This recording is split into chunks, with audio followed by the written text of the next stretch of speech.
Saudara, Ramadan belum genap seminggu, tapi ada saja peristiwa yang berusaha menodai kesucian bulan Ramadan. Malam Ramadan yang seharusnya dijalani dengan suasana damai, malah diubah oleh sekelompok remaja tak bertanggung jawab menjadi medan pertempuran. Bukannya sibuk berlomba mencari pahala, para remaja ini justru beradu dalam perang sarung. Seperti dilakukan oleh dua kelompok remaja ini, saudara, di saat warga sedang khusyuk menjalankan ibadah tarawih hari pertama di Masjid An-Nur, Cengkareng, Jakarta Barat. Dua kelompok remaja ini justru tawuran di depan masjid. Bisa dibayangkan suasana saat itu bak langit dan juga bumi. Di dalam khusyuk beribadah, di luar masjid justru riuh dengan keonaran. Masih di suasana awal Ramadan, suasana santap sahur di Tangerang Selatan jadi berbeda. Dua kelompok remaja terlibat tawuran jelang santap sahur di Jalan Geraha Raya Serpong Utara, Tangerang Selatan. Seorang remaja yang terjatuh dari sepeda motor langsung jadi sasaran brutal kelompok remaja lainnya. Dan tidak hanya itu, sepeda motor milik remaja ini pun hancur karena dirusak. Sementara di wilayah lain di Maros, Sulawesi Selatan, seusai ibadah sholat subuh, dua pasangan remaja terlibat perkelahian. Dan mirisnya, remaja yang terlibat perkelahian ini masih menggunakan mukena, saudara. Perkelahian antara dua pasang remaja ini terjadi di tengah jalan dan menjadi tontonan banyak orang. Kita simak bersama, ini dia videonya. Dan peristiwa ini diduga dipicu saat sejumlah remaja menggelar balap liar seusai menjalankan sholat subuh. Mereka bahkan terlibat adu jotos, diduga usai saling senggol saat berkendara. Dan kalau yang berikut ini beda lagi ceritanya nih.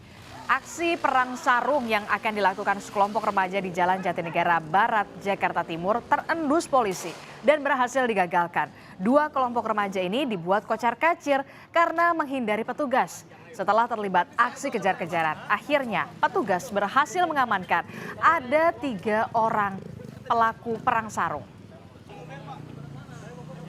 Dan inilah barang buktinya, saudara. Yang digunakan para remaja perang sarung ini bukan hanya sekedar istilah.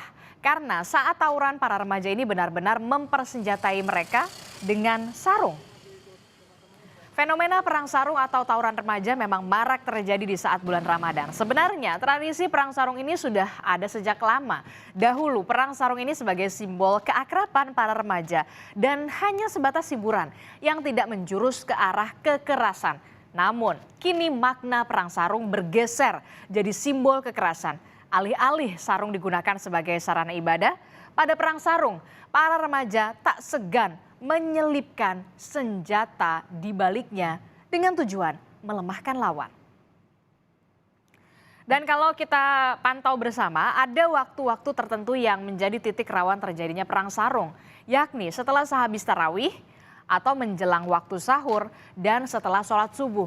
Dan di waktu-waktu inilah yang biasanya digunakan para remaja untuk berkeliling mencari kelompok lain untuk dijadikan sasaran mereka.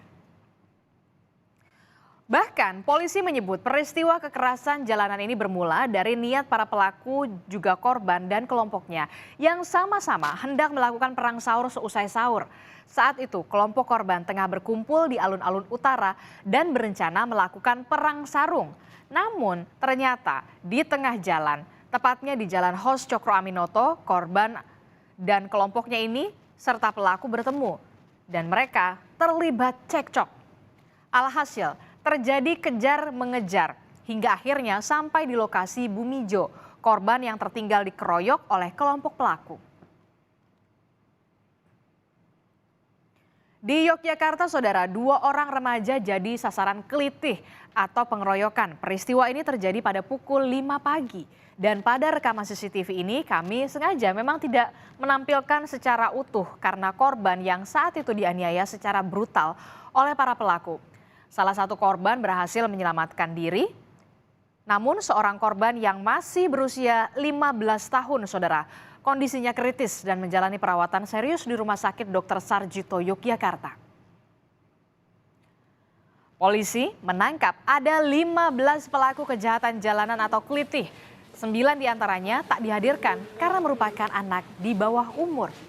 Akibat perbuatannya, para pelaku kini dijerat dengan pasal 170 KUHP tentang penganiayaan secara bersama-sama.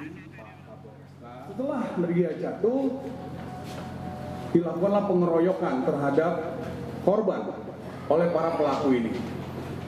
Di sini yang perlu ditekankan adalah niat daripada pelaku atau ulangi korban juga melakukan tarung-sarung.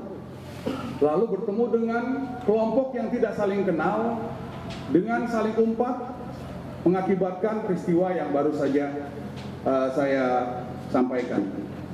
Ulangi, 15 pelaku terdiri dari 6 orang dewasa dan 9 anak yang berkonflik hukum. Itu dilakukan penangkapan.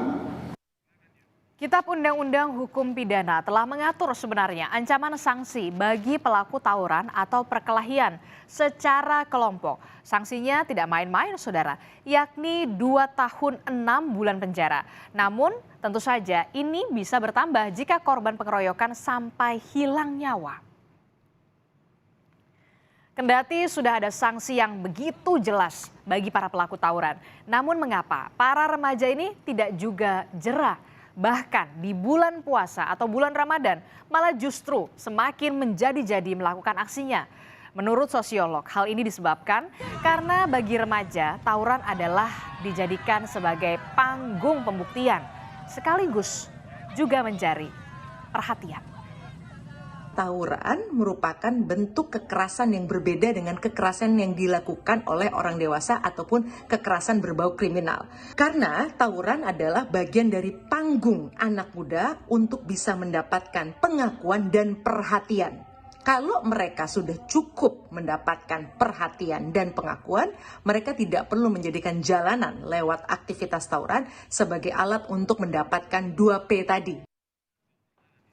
Saudara, bulan Ramadan seharusnya dijadikan para remaja untuk berlomba-lomba mencari pahala kebaikan, bukan malah membuat resah masyarakat dengan menebar teror perkelahian.